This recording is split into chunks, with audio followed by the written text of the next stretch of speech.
casual team gaming duo shoutcast. I'm here once again with Mortire. Go ahead and say hello there, Mortire. Hello, everybody. Alright, we're going to jump into this game right from the get-go. Going to see a pretty heavy leash on the blue buff for our jungle. I think it's a Maokai. That's some team commitment right there. Seeing a 5-man pull on blue. That's definitely not something you see too often. Do you have any knowledge, Mortire, if this is a ranked game or not?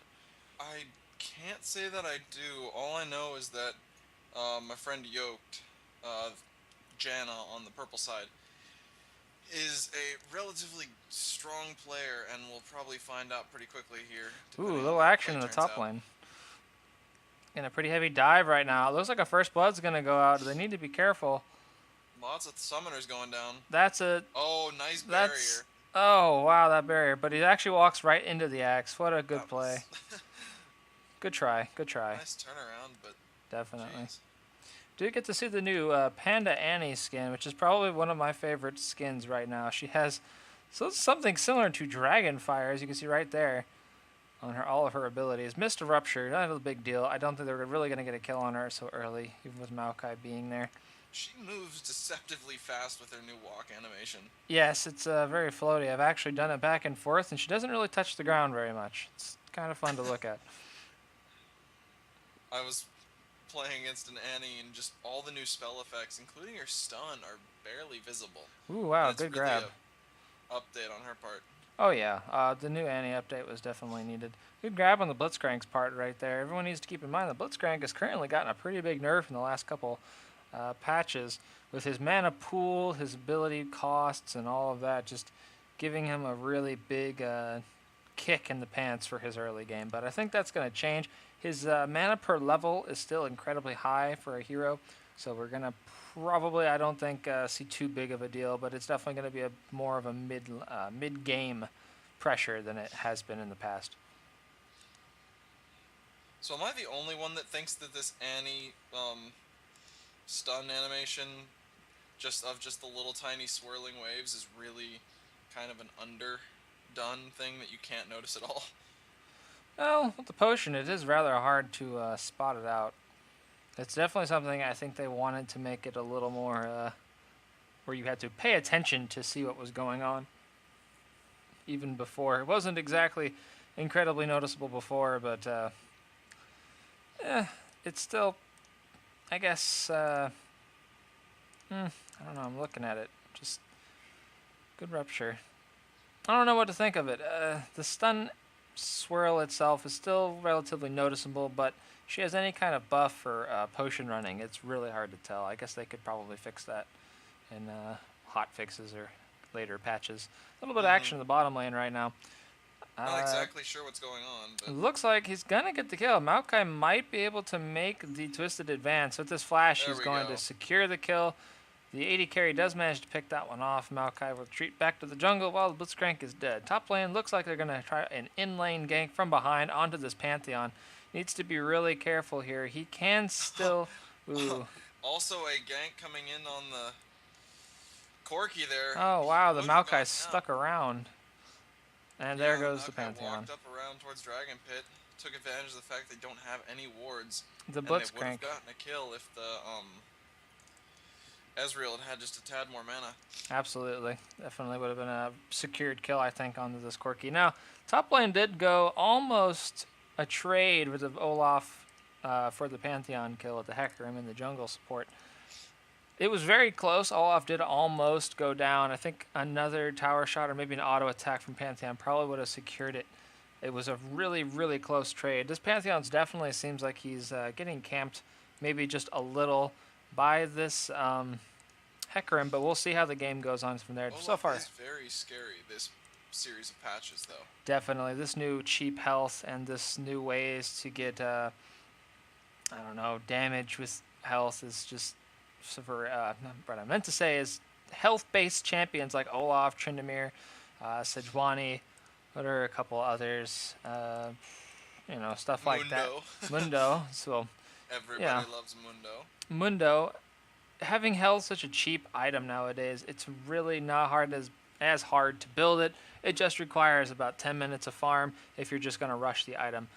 it it's a pretty big deal, but I really think the reason that the cheap health came into play, I did a little thinking on it. I think it's because of how the armor pen and the spell pen reworks came into play, causing it to be really necessary to start to build tanky HP instead of armor, because having a Last Whisper and a Black Cleaver in conjunction on an AD carry, you've pretty much negated everyone's armor at that point. Seriously.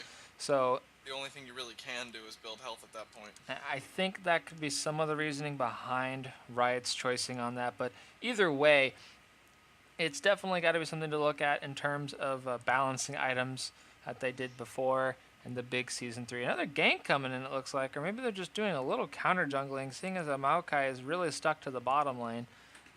He probably would have been able to assist the Pantheon if he even tried to wander towards the top half of his jungle. But I'm not sure what they're trying to do down here. Not to toot my friend's horn, but when the creeps had pushed a tower, he was doing the very nice little single auto attack on the caster line, which you see some people manage as the support character. Oh, absolutely. Good supports will always be able to help their AD carry. Get easy CS under the tower. Gonna pick off a kill onto the Ezreal. Janna did have her shield. The Ezreal was walking away from her. That was a little bit of a mistake from him, but not a big deal. We got a Tibbers going down, big old Panda Ooh, Bear. wow. Isn't he awesome? I just love that And Panda Bear. Pantheon is going to get a free kill Easy here. kill right there in the Pantheon. He's out of mana now, so he needs to be really careful and just be at this point. Even last hitting minions might not be the best decision. Here comes Olaf, and this is why he should have just kept running. Does miss the axe, but it's up again. We're going to see a Hecarim dive here. That would be fun. Hecarim might come in over the wall. He does have blue buff. And an ulti. And there's the ulti. Yeah, there we go. He does manage to do it. Dude, good barrier. Good barrier on the Pantheon. Definitely a strong summoner on Pantheon. Free tower shots. Ooh, wow. Maokai's going to spot him out. Maokai does have full mana right now. Need to be. This is now 3v2. And the Olaf is Olaf is They need to be really careful right here. Maokai's Twisted Advance is going to come back up, but they're... Ezreal just not wanting to commit quite as much as he needs to. Definitely. Ezreal has the damage right now, even the survivability with his Arcane Shift, and 3 of his teammates being there. That's more than enough for him to try to commit a little more damage to this and probably secure a kill onto either Olaf or Hecarim with just a little more push into it. I agree. Instead, he's going to opt to slow farm the bottom lane, which not the greatest idea ever. Absolutely. Ooh, wow, really good rupture. That's quite the artistic molten shield they have on this new Annie skin. Oh yeah. I don't really know what I think of the whole molten shield. Recently, I just don't seem to like it. Well, just because it doesn't do what it's supposed to, or? No, the molten shield does exactly what it's supposed to. I just don't feel that the art itself. Oh, okay, the art looks very good. It doesn't seem like a shield to me. Seems kind of like an all-around halo. If you really get a look at it. It doesn't do any damage shielding, though, so I can see why they might opt out of the typical shield design. Well, it's still a reflective shield, and I mean, look at it. It's literally a halo around her body. But it doesn't actually block any damage. No, that it makes doesn't. It seem like it's just. Well, there's other skills that don't block damage, like Galio, for instance. That does absolutely nothing for the person involved except give them armor and magic resist and heals. Galio doesn't even heal the target. And that is another shield. So their arguments are really limited here, in my opinion. They don't have a lot to go off of. Big action gank on the mid lane. Looks like the ulti's coming out. Don't know what this Tibbers is doing back here. The Panda Tibbers needs to get himself up there. Panda Tibbers just having a little firecracker party on his own. I guess he's just going to chill in the back lane, and oh, well, there he goes. People need to realize that just pressing the R button again will make him go attack, and Tibbers by himself does quite a bit of damage. I kind of preferred when you had to alt-click it. Oh, well.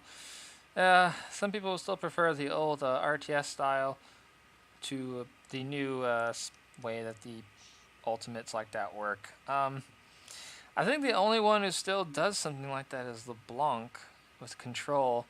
Yeah, because... And to move her clone. Are we going to see a dead Hecarim here. Probably not. No, he's going to get away. I'm pretty sure that's a dead Pantheon. I just don't see him doing much good here. Yeah, he tried to go for the jump, There just were not so enough. many tower shots down on that, That Olaf but just did not care about the 2,000 towers. free health. Not really gonna make a difference when you, even if you can kite for, what was that, a good 15 seconds? He's got his Warmogs, I'm pretty sure, with that kill. It must be really close. Absolutely. He had, does he have it? No, 653. I think he might Really? he might have just missed it by about 200 gold. Did he buy his tabbies before he finished his Warmogs? I'm Is not that what he did? 100%. I don't remember seeing the tabbies. He might have bought those before the feel Warmogs. like that's a misplay on his part. Definitely. I would have definitely gone with the Warmogs. He was already beating the Pantheon in lane. Wow, Oh, gonna boy, take full damage. misplay down bottom here. Oh, and the plays in the bottom Just lane. Will you? Absolute. Oh, that was really rough to watch. Well, the teams will trade right there. Pantheon. What happened to the bottom lane? Ezreal pulled a really awful arcane shift when he wasn't even, when the Blitzcrank didn't even have the mana, I don't think, to pull off his grab. So he just arcane shifted, and he arcane shifted laterally into a bad position in combat. Oh man. Ended up costing himself a death to the overly fed Corki now. Definitely, Corki is looking really strong right now. He's About got 23 2-0. CS up. This is something that I think. Oh God, I can't remember who said it recently. Someone said recently on a stream I was watching, they're tired of Ezreal's being picked and the Ezreal's being bad. It seems to be really common. I can see that. Just kind of upsetting. I mean, everyone sees Ezreal in the pro scenes, and they're just like, well, wow, Ezreal's so overpowered. I can't wait to play him in my match and do all of those good things. It's just one problem. It's a character that the only reason it looks OP is because the person who is playing it understands and can easily show you up in every way, shape, and form with proper play from the Ezreal. Well, the other thing is, like, mobility. I know I have mentioned a couple times that mobility is something that I really like in a champ. Just because even the ability to position yourself a little bit differently increases the skill cap and the general fun of any character playable in this game. Absolutely. And when you have somebody like Ezreal, who has quite a lot of mobility for a AD Pantheon carry. is really zoning right here. Yeah, that's a dead kill anyway. Oh man. Tibbers is gonna probably do a lot of work here. It's punching people for about a 90 damage. And plus that AoE burn of his. Wow, really good stun. Are we gonna watch Maokai go down to the Pantheon just cuz? Oh man. Or just down to the Tibbers, just watch him like walk past it. That Tibbers, it's a very underrated damage from the Tibbers. Everybody's extremely afraid of this Blitzcrank. Well, Blitzcrank being a very strong character, I guess they're afraid of his CC for the enemy team to catch back up. Something you want to be careful of, and I don't think he was going to get away from the Olaf without the flash, either with the Blitzcrank was there or not. It's almost to the point of they are going out of their way to make their lives less convenient just to try and dodge a hook.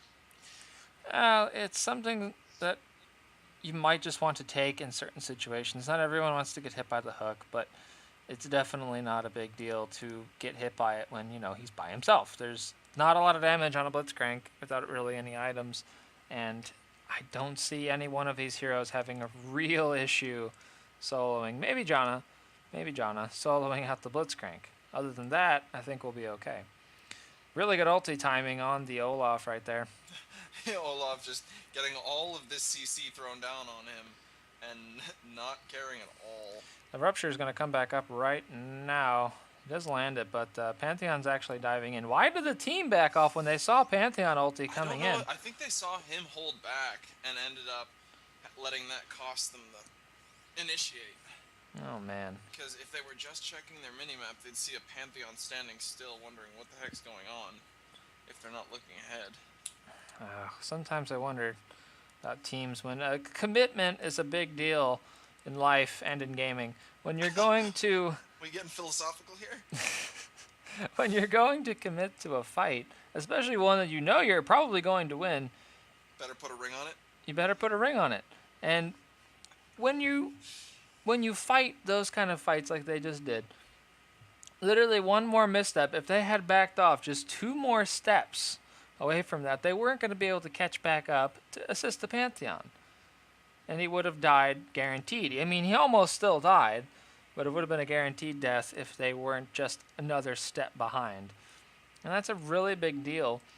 And team fights like this, you don't want to give away a free kill when your teammate is doing good things. That was a proper ulti from the Pantheon. It was good positioning, and his team was right behind him to back him up.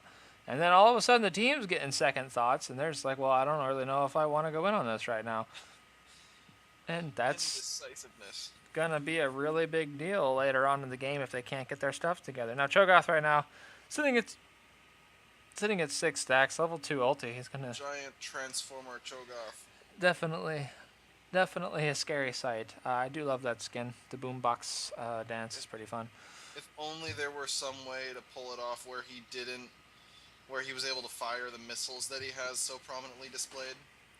Well, he fires them in his auto attacks. Good flash. Yeah, good flash. Corky's probably gonna get a kill here, Yeah, it's gonna take him. and that's Maokai might be able to get No, no. not gonna happen. Might have been able to do it. Oh, he did blow his flash earlier. Really big turnaround play from the blue team. That's definitely going to get them a lot. Hecarim's going to get a free red and refresh here. I mean, if Pantheon had just walked that away, he might have been able to do some damage. I don't see him killing him, especially with Olaf so nearby. Well, everybody was so hung Looking up for this on- Corky kill. He's going to Valkyrie right over the wall. Blitzcrank is right there waiting. Need to be kind of careful. He has no damage. Looks like we have top tower going down too. Hecarim and Olaf are just continuing to push that lane. These two right now, this Olaf and this Hecarim, have really been with each other most of the game, it seems like. Makes me Hecarim, feel like a duo. something like that, yeah. Hecarim was definitely camping. Got an Ezreal caught out here. Decides not to arcane shift the wall because he had to already arcane shift out. Flashes into Dragon Pit, and I don't know. That just seems a bit wasteful on his part. Flashes seem to be wasted a lot in this game right now. Maokai did an unnecessary flash away from an Annie W, her incinerate ability, in the top lane right when that Pantheon did his dive. It's really odd. Serious objective taking on the part of the blue team. Definitely. Do have that glitch again with the towers, so just going to have to go ahead and play this one by eye. Looks like it's a 3-0 tower, 4-0 tower exchange. yeah. Excuse me. And none of them are even close by my count. Yeah, we got... Oh, no, mid tower's close. Bottom tower's about half. Top hasn't even been touched. Oh, man. Forgive me. 102 damage on the Oh, top absolutely. 102. Don't want to miss out the Pantheon's expertise in pushing towers down. tower. Yeah. Gotta love how Pantheon just auto-attacks so hard. Really, I don't know, very small plays this game. Not seeing a lot of action. I was really hoping to see something out of Yoked, but he usually has a pretty interesting game, but I don't normally see him go support all that often. Especially not somebody quite so sedentary as Janna. Well, Janna Ezreal, this is a very strong lane, allowing for a lot of CC and survivability and damage boosting for the Ezreal, giving him really good kiteability with that Q slow. No, the W slow. I'm sorry. The W slow, and giving him somewhat of even more kiteability with the ulti, even though it is a rather long cooldown. It is still kiteability for the Ezreal to keep his distance. It's definitely a strong, We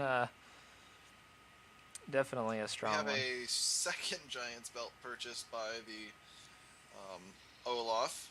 Oh just man. showing how much health goes in this, how far health goes in this game. Well, Olaf. He's at 3,200-ish. I mean, look at that right now. He's going to get level 1 on his Vicious Strikes. Is already going to give him about 40 AD. That's pretty absurd. And it's only going to get stronger the later this game goes. He's sitting at about 3K right now, 3.2. Looks like we have a free dragon for the blue side. Blue team, I think this is the first dragon of the game. I don't remember seeing another, no. I think this will be the first dragon of the game. Does Hecarim have it? Hecarim did opt for the Wriggles Lantern. I don't like this as much as the Lizard Elder. It's a really good ability for Hecarim to have, giving his W actually even more damage to heal off of. And it Really, the actually, lizard? yes, the Lizard Elder, the Huh. Spirit Stone upgrade.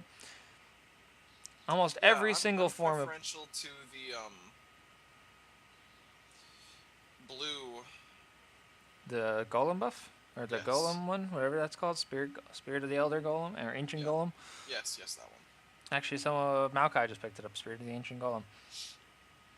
Well, the thing is with Hecarim, technically speaking, he doesn't need a lot of HP. He gets a lot of his survivability. Oh my Ooh, fail goodness. flash. There's the Ezreal. arcane shift away though, but Olaf will have none of this. Yeah, Olaf is just gonna Olaf with start cleaning his house right there. Sunfire cape. Bought a Sunfire cape right He did after buy a Sunfire Olaf. cape. Come now. Good flash in the Janus part over the wall. Um, really what Hecarim gets his tankiness from is his W. Some people misunderstand that. Absolutely. Getting That's a significant amount of damage that he gets back.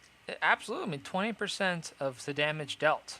From any source. You know, every single person in this, and it does actually apply to self-injuring abilities. So Mundo's and Olaf's hurting themselves with their abilities.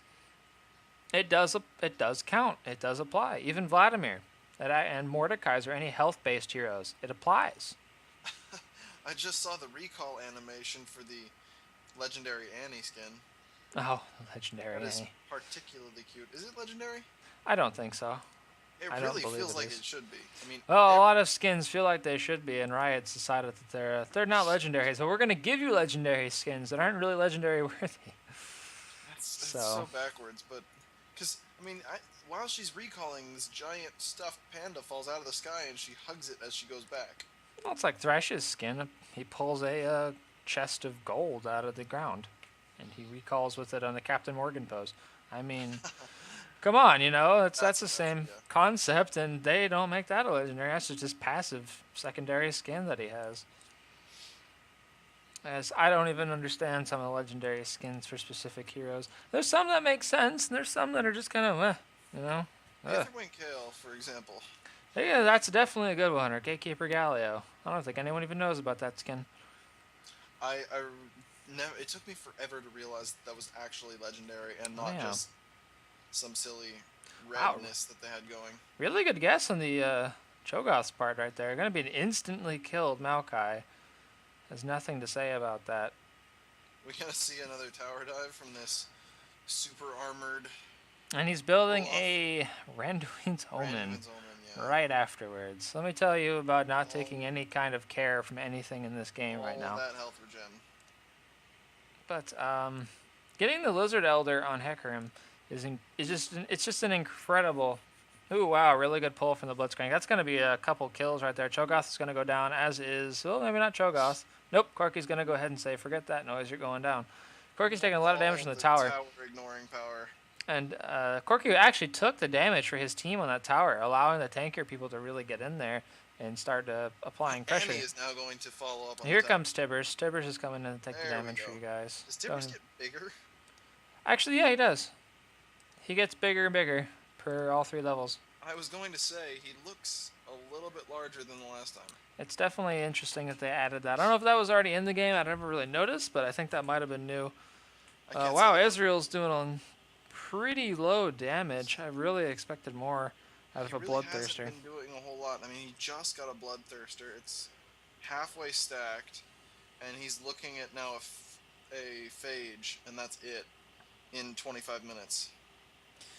Oh, This man, let's farm's see. not What is terrible, but 150, 1 and 3? He should definitely have more items than this. I'm a little concerned as where his gold is. Let's see how much he's had. It's 6.4, 1,200 in the bank. I feel like he should have more with 6,000 gold. Bloodthirster's only 3k. It's about another 1,000 for 990 for Berserker's Greaves. Corky's up For- by 3,000 on him, and he's got a BF sword, a pickaxe, Triforce, and a double Doran's. Picking up another Giant's Belt. Oh my gosh. You're going to have that Randomine Omen very soon with this Warden's Mail already on him. By the way, if anyone's even wondering why buy Randuin's not that great, Randuin's got a ridiculously big boost in Season 3, and now it is consistent slows every time you're auto-attacked.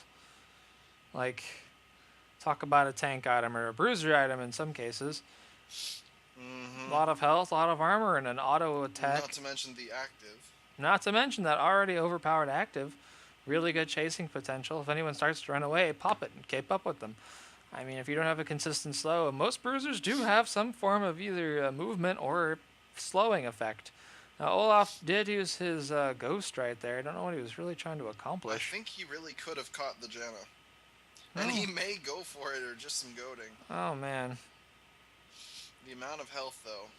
That's one thing that I don't think got taken into consideration is how the cheapness of health affects diving on these such low damage towers now. Well, yeah, they probably should upgrade the attack damage on towers. At least, maybe not all the towers, just the tier 3 inhibitor turrets. A little bit of percentage health damage.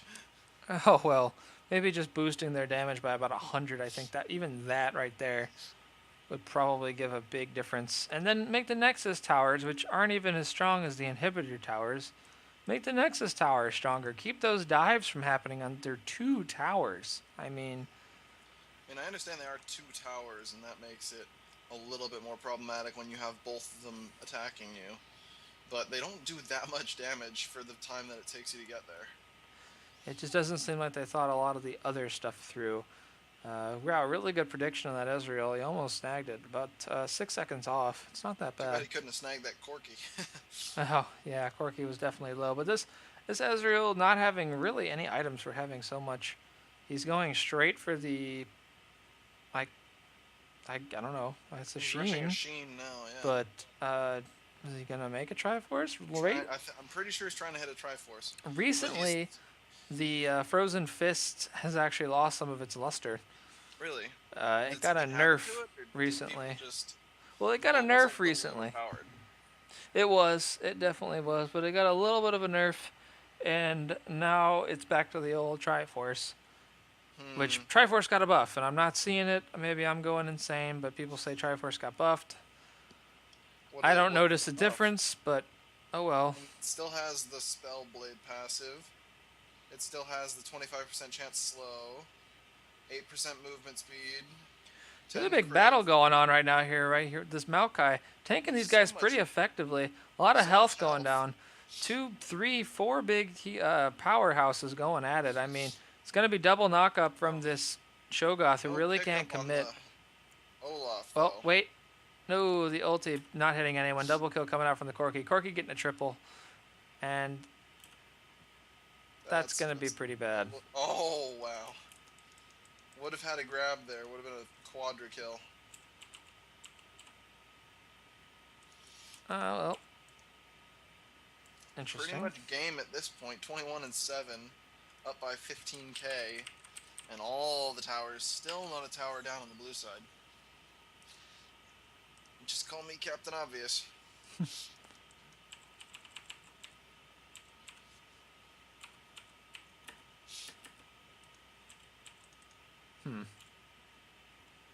Pretty big spectator glitch has been happening lately. Like right now, I cannot control the camera, which is a little interesting, but that's okay.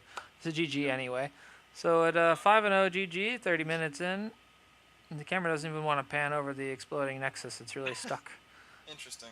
Right there, right over Corki. Oh well. Well, we're gonna go ahead and get out of that. I'm not even gonna mess with it. All right. Well, this was a pretty interesting matchup. We didn't really get to cover the team-based stuff in the beginning, but it was pretty much apparent how things were going to go when the Hecarim started really camping the top lane. And let's keep in mind that the Olaf actually didn't die, and he did pick up his Randuins in the end. The Pantheon pickup, if this was a ranked match, that would have been a terrible choice. So I'm pretty sure this wasn't. Looks like it says normal, so good deal. Yeah, there we go. Well, either way, what would we say that might have been a better factor for the purple team? What could have turned it around? I feel as though the Ezreal really could have taken advantage of the fact that he had babysitting from Maokai for the majority of the early part Definitely. of the game, Definitely. and yet still managed to botch it just enough that he couldn't be a force to counter. Absolutely. He really didn't provide much in the way of damage. He didn't provide much in the way of annoying, kite ability. He wasn't trying to really get in there. He was being very, very passive, which is very strange for an Ezreal. He is allowed to be a little more aggressive than standard AD carries. Although not to bag on him, I think a lot of the stuff came down to the Olaf and Hecarim interplay up top, because he did Definitely. not get a lot of help on the Pantheon, even if No, he did do some pretty good kiting around the tower once or twice. he did. He definitely had the ability to play and outplay, but it started to get to the point where Olaf could literally take the tower shots and kill him and just really not care. Just getting to be a little bit of a problem for the Pantheon. It ended up being the reason that the Pantheon lost the top lane. And no one can really blame him. He was being camped. I mean, even under his tower, he wasn't safe, so there wasn't anything he could do. So that's a little upsetting for him, and he probably didn't have a very good game. Even in the team chat, might have been the same thing. Why is Pantheon so bad? Yada yada yada. All that noise. Yeah, those are rough days. I mean, they when start it's talking to the jungler gets mad at them. They realize, hey, I'm not even safe under tower. What am I supposed to farm? yeah, it's definitely a really Watch the bad. game roll away from you. Yeah, it's definitely a really bad situation for any solo top. But not a lot to say about this match. Really one-sided for the most part. The Hecarim shutting down the top lane with the assistance of Olaf really just kept the Pantheon at bay, not able to really get into fights. Ezreal playing extremely passively and not offering a whole lot to his team. That's a really big deal. Blitzcrank didn't really do much for his team as well, just kind of there. He landed some pretty good hooks at certain times that really got a couple secured kills for his team. And the Corki overall was doing really strong that match, and the Annie was just kind of there. She played, I guess, certain pivotal points in the match, but didn't really shine very much. Consistently strong. Definitely. I mean, she outleveled the Cho'Gath by a bit. She's minimized her deaths and maximized her assists. Yeah, she was at least a team player. Team play. Yeah, definitely a team player. Although the mismanagement of the bear was kind of funny.